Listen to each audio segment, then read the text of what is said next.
Qamchiq dovoniga kirishdagi, ya'ni Chinor postidan oldingi o'qlarga tushadigan og'irlik me'yorlarini o'lchovi mana bu yerda ko'rsatilar ekan. 40 tonnagacha ruxsat berilgan. 1 tonna qo'shib yuboryapti. 44 tonnaga 45 tonna chiqarib qo'yyapti. Avtotransport vositasini olib borib turib jarima maydoniga qo'yapti. O'qqa tushadigan og'irlik me'yorlariga ham e'tibor beringlar, hurmatli haydovchilar. Tarozi oldida turibmiz. Yukka o'zi 25 tonna, to'g'rimi? Umumiy 37 tonna 900 kilogramm. Mana bu yerdagi tarozi to'g'ri o'lchyaptimi yo'qmi? Bu yerda 10 tonnalik, kamaz 15 tonna yuklayapti hozir. O'rtacha shu 500 kilo, 600 kilo atrofida. Muammo bormi? Yo'l transport hodisalarini oldini olish, xullas haydovchilar sarson bo'lyapti, to'g'rimi? 400 kilogrammdan 30 tonnagacha deyapti-ku. Namangan tomondan e'tiroz bo'lyapti-da. Ko'proq chiqaryapti deydi. Ko'p ko'rsayapti bu yoqda. Men doljim emasman sen uchun. Ruxsat. Xo'p, assalomu alaykum, hurmatli nazorat kuzatuvchilar. Demak, biz hozir Qamchiq dovoniga kirishdagi, ya'ni Chinor postidan oldingi yuk avtomobillarining og'irlik me'yorlarini o'lchash markazida, ya'ni tarozi oldida turibmiz. Ya'ni bu holat bo'yicha hozir ertalab kanalimizda e'lon qilgan video bo'yicha bir jurnalistik surishtiruv o'tkazish maqsadida bu yerga kelganimizda hozir mana bitta haydovchimizni ko'rdik. Ya'ni bu haydovchimizni hozir fasfa tortgansiz, to'g'rimi? O'g'it tortgansiz. Ya'ni o'sha zavoddan chiqishdagi, ya'ni Olmaliqdan chiqishda 25 tonna beryapti. Ya'ni yukka o'zi 25 tonna, to'g'rimi? Hozir mana bu yerdagi tarozi to'g'ri o'lchyaptimi yo'qmi? To'g'ri o'lchyapti. Asosiy muammo qaysi tomonda bo'lyapti sizlarda? Endi ko'proq Namangan tarozida ozgina ko'p ko'rsatyapti-da. Qancha? O'rtacha. O'rtacha shu 500 kilo, 600 kilo atrofida. Ya'ni o'sha siz zavoddan chiqqaningizdagi og'irlikdan bu yoqda 500 kilo, 600 kilo demak yaxshi. Ya'ni Toshkent viloyati tomonidan muammo yo'q, ha? Muammo yo'q. Asosiy muammo demak vodiy tomonda bo'lyapti. Hozir u yoqqa ham boraman, u yoqda ham demak bir jurnalistik surishtiruv o'tkazib, qanaqadir bir usullar bilan bu narsani bir og'irligini o'lchashga harakat qilamiz. Aka, rahmat sizga, oq yo'l. Mayli. Yana boshqa haydovchilarning ham fikrini eshitaman, nima? Rahmat.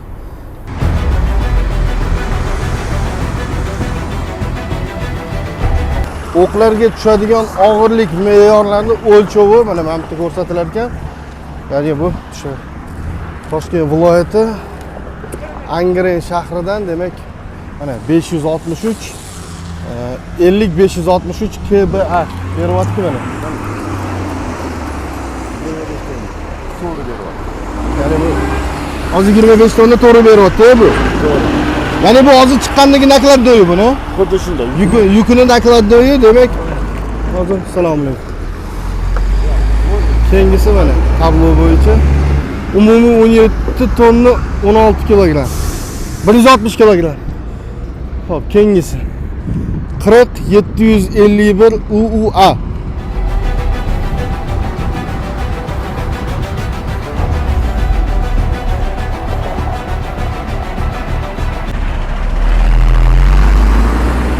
tonnagacha ruxsat berilgan. Keyingisi mana 40 Z 285. Assalomu alaykum aka, yaxshimisiz? Charchamayapsiz?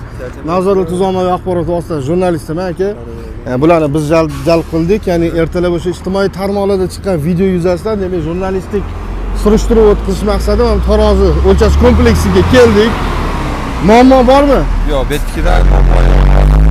Namangandagi ko'p ko'rsatyapti, deyapti, biz ko'proq yengilroq yuk bilan o'tamiz. Ya'ni aynan o'sha tarozisi bitta o'zimizda ag'da tarozi tekis 44 tonna chiqarsak, yerda o'tkazdirib yuboryapti. 45 tonnaga ham chiqarib qo'yyapti. 45 tonnaga? Ya'ni 5 tonna qo'shadi. 1 tonna qo'shib yuboryapti. 44 tonnaga 45 tonna chiqarib qo'yyapti. Bizga paloshni yuklanyapti-da, bular oshcha ko'rsatib qo'yapti, tarozini o'zi. O'shanisini aytyaptilar. Ya'ni bizga sarson bo'lyapti. 150 kilometrga qaytib borish kerak bo'lsa, yuk tashagani. Rasmiy yuk bo'lsa, вообще iloji yo'q, qolib ketyapmiz yo'lda. Ya'ni mana skanaport yuklar bor, to'g'rimi? Yoki mana bunaqa. Sizlar mana sochma yuk tashlaysizlar o'zi. Asosan nima? Ko'mirmi? Ko'mir tashlaysizlar, endi qonun bo'yicha demak joyda bartaraf qiladigan bo'lsa, javobgarlikdan ozod qilish degan narsa ham bor-da. Endi asosiy muammo mana ertalab bitta ijtimoiy tarmoqlarda video tarqaldi. Ya'ni o'sha aynan Namangan o'sha Naves postga kirish oldidagi tarozida, ya'ni 500 kilo, 600 kilo qo'shib olyapti deyapti-da. Pogreshlis bor 2%, biladigan bo'lsangiz agar. O'sha 2% ni ham o'shani ichida qilib qo'yapti-da. undan ko'p chiqadigan bo'lsa, demak, yo'l patrul xizmati xodimlari ma'muriy bayonnoma tuzyapti. Avtotransport vositasini olib borib turib jarima maydoniga qo'yapti. 3 kunlab, 4 kunlab sudni kutib o'sha yerda qolib ketyapmiz deyapti-da. Rostmi shu narsalar?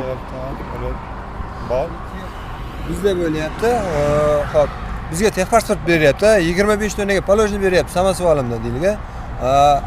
Bular borib qo'yishyapti-da, 25 tonna deydi. Olib borib bizga 15 tonna yuk yuklaysan deyapti. Sabab? Sizlarga mos orqali hisoblaymiz deyapti. Mana shu o'qlarga tushadigan og'irlik bo'ladi-da. Mana hozir bizga beryapti, 25 tonnaga beryapti-da. 25 tonnaga qarang. Ruxsat beryapti. Mana samosvalimga. Yo'q, 25 tonnaga 1000 ruxsat bergani bilan qonunchilik bo'yicha qarang, bu samosvalimga maksimalniy o'zini yuki bilan birga, o'zini og'irligi bilan birga 40 tonnaga. 40 tonnaga. 40 tonnaga ruxsat berilgan. Shunaqa ruxsat 40 tonnaga ruxsat berilgan 2% pogрешность deydi. Ya'ni tarozini har xil holati bo'ladi. Misol chet davlatlarda asosan bu yog'ingarchilik paytida qilinadi-da. Misol mana ko'mir tashiysizlar, yomg'ir yog'sa, yomg'ir hisobiga og'ir vazn ortadi. Vazn ortadi, lekin bizda O'zbekiston Respublikasi qonunchiligi bo'yicha bu narsa doimiy amal qiladi. 2% pogрешность beradi. Lekin undan ortig'iga ruxsat berilmaydi. Oldingi qonunchilik bo'yicha mana bu texpasportga yozilgan maksimalniy o'sha ruxsat etilgan to'la vazningiz bo'lardi sizga. Hop, 40 tonna deyilgan o'shani. Hop, 40 tonna. Hop, bular beryapti, ruxsat beryapti-da, 15 tonna yuklaysan deyapti. Bu yerda 10 tonnalik, kam az 15 tonna yuklayapti hozir. Bizga kelganda 25 tonna yuklashimiz kerak bo'lgan joyda biz 15 tonna yuklashimiz kerak bo'lyapti. Sabab? Ular ruxsat bermayapti-da, mosinga qarab turib deyapti. Ular o'zi tushunmayapti. Ular borgan xodimni o'zi tushunmayapti. Bu yerga borayotgan mas'ul bor-ku, menga bu yerga seni jo'natgan boshlig'ingni chaqirib ber, biz o'shandan tushuntirish olaylik. Shu narsani to'g'rilab bir tushunaylik desam, u narsaga u men doljim emasman seni uchun deyapti. Bu ya'ni Namangan post tomonidanmi? Namangan Chust rayonida bo'layotgan ish hozirgi holat. O'zlari ko'chma tarozi olib chiqyapti-da, haydovchilari misol olib kelib, misol qo'yib nima qilyapti, xodimlardan so'rasak, u narsa, bu narsa to'g'ri kelib, hali gapiga to'g'ri kelmayapti-da, lekin tarozdan o'tdimi yozilyapti. Ya'ni bu ko'chma tarozi kompleksi. Ya'ni o'sha Chust tumaniga qo'yilyapti-da, o'sha joyi o'zida, demak, xullas haydovchilar sarson bo'lyapti-da, to'g'rimi? Mutasaddilarga nima deb qolgan bo'lardi? Iloji boricha o'sha biz ham oshig'ini olmaymiz. Xalqqa misol kerakli yukni, misol bizning mashinamizga qarab turib aytiladi-da, kattaroq, ko'proq yuk oladi. Misol kamazlikida 2-3 ta oladigan bo'lsa, bunda 4 ta oladi yo'q deb turib, o'shani so'rashyaptimi? O'sha narsaga biz o'shani olib borib bera olmaganimizdan keyin, misol o'zlaridan qiyos qilib olsak, o'zlariga o'sha narsani misol biz yo'l kirasiga bir olib borsak, sotib olsak, misol olib borib bersak, misol 1 milliondan oshiq pul bo'ladi. O'sha pulga misol 2 kavush olib borib bersak, zildi yukini olib borib bersak, qanaqa qabul qilishadi o'zlari? To'g'ri, demak, mutasaddilarda aynan shu holatlar bo'yicha bir choralar ko'rishini iltimos qilib qolamiz. Rahmat aka, sizga. Sog' aytib o'taman. Mana men bu O'zbekiston Respublikasi o'lchashdan yagona birlikda bo'lishi ta'minlash tizimi haqida, demak, Go'stamlardan o'tgan sertifikat. Mana bu yerda qancha avtoyo'l ixtisoslashtirilgan yo'llardan foydalanishga tegishli tarozi vositasi 400 kilogrammdan 30 tonnagacha. Har bitta o'qqa bu. Demak, har bitta mana bu o'qqa 400 kilodan 30 tonnagacha o'lchashgan. Mana bu. Keyin umumiy yig'indisi kelib chiqadi. O'qqa tushadigan og'irlik me'yorlariga ham e'tibor beringlar, hurmatli haydovchilar. Mana hozir mana bu 5 ta o'qli yuk avtomobili. Men hurmatli kuzatuvchilar, yana bir narsaga e'tibor berishingizni so'rardim. Tarozida nima uchun o'lchanadi? Tarozida o'lchashning asosiy maqsadi yo'l transport hodisalarini oldini olish. Nimaga yengil avtomobillar o'lchanmayapti-da, aynan yuk avtomobillari o'lchanyapti. Yo'l transport hodisasi asosan mana shu Qamchiq dovonida sodir bo'lyapti. Ya'ni ijtimoiy tarmoqlar orqali bir necha marotaba bu narsani ko'rganmiz, biz guvohi bo'lganmiz. Ya'ni og'irlik me'yori oshgani sayin, demak, tormoz tizimi, ya'ni tormoz yo'li ortishiga sabab bo'ladi. Agar hozir mana katta o'lchamli yuk ketdi, ekskavator ortib borgan. Bu 50 tonnadan oshib chiqdi-yu. Ushbu transport vositasi trallер hisoblanib, maxsus texnika hisoblanadi. Bu avtomobil yo'llar qo'mitasining maxsus ruxsatnomasi bor. O'sha ruxsatnoma asosida harakatlanadi.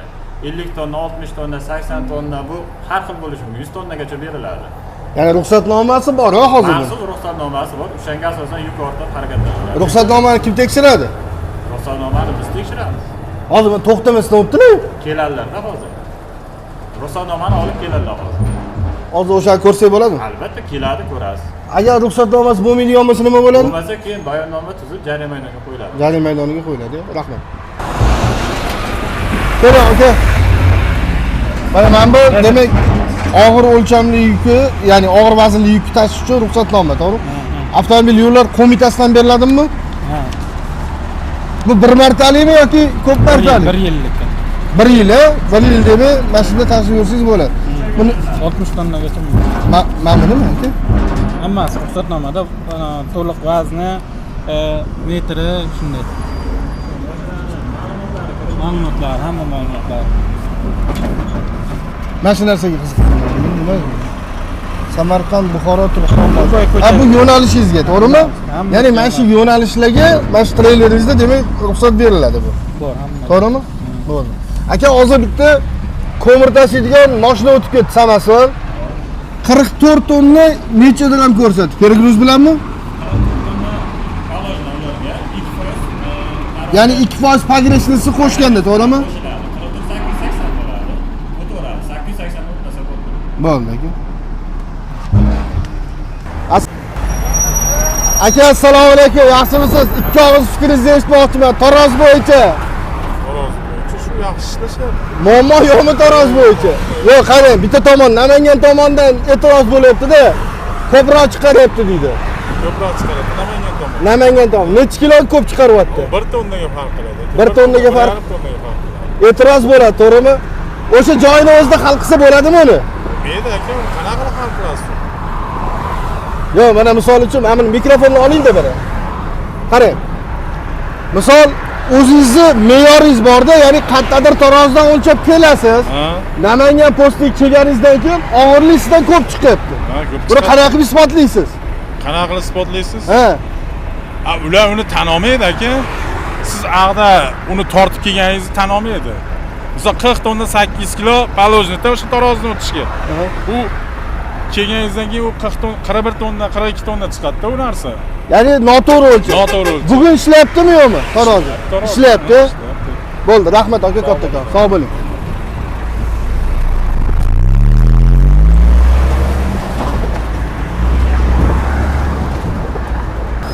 Assalomu alaykum aka, mikrofonni oling. Ikki og'iz bir savollarim bor. Fikringizni eshitmoqchiman. Tarozida qanaqadir muammo bormi? Yo'q.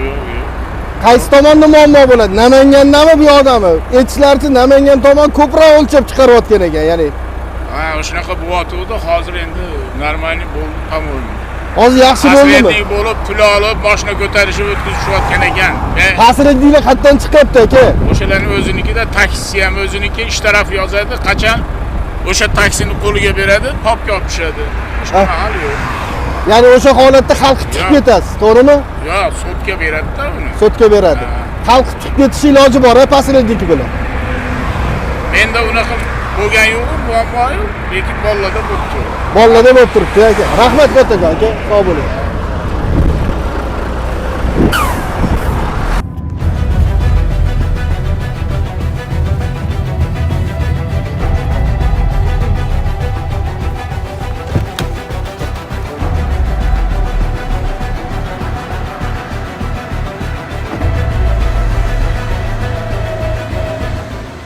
Aka bir bitdi. Assalomu alaykum. Nazorat tuzilma axborot vositalaridan. Ishlayaptimi tarozim? Ishlamayapti taroz. Ishlayapti? Yo'l to'sib qo'ying, bo'lmasa aka ishlamayapti qilib. O'zini qo'yib qo'yilgan-ku. Qaysi? Ana o'z strelga qo'yib qo'yibdi-ku, aqqa qarab harakatlaning degan. Bo'ldi Bu shu. tavsiya etilgan-da u. Boshqa belgi, buyuruvchi emas. Tavsiya etilgan yo'nalish yuk avtomobillariga. Mana shu yoqdan kirasan deyapti. Tavsiya etyapti. Tavsiya etyapti degani majburiy emas. Iltimos sizdan yopib qo'ying aka. Yopib qo'yib to'g'ri yursin. Kamera urmaydi bu yoqda. Hozir men postga aytib ketaman shularga. Har bitta avtomobilni sarson qilib bu kerak emas-da aka. Yo'q, biz kirsin deyotganimiz yo'q. Hozir ishlamayaptimi? Ishlamayapti taroz. Yopib qo'ying yo'lda aka. Hozir postga aytib ketaman. Bo'ladimi? Bo'ladi. Chunki rosa ko'p pretenziya bo'lyapti, aynan shu yerda. Noto'g'ri ishlayapti, urib qo'yib, qo'shib yozyapti deyapti aka. Bu bo'yicha mana shu tekshiruvlar boshlandi-ya o'zi. Maxsus komissiya tashkil qilinib, tekshiruv o'tkazilyapti. bo'lishi mumkin.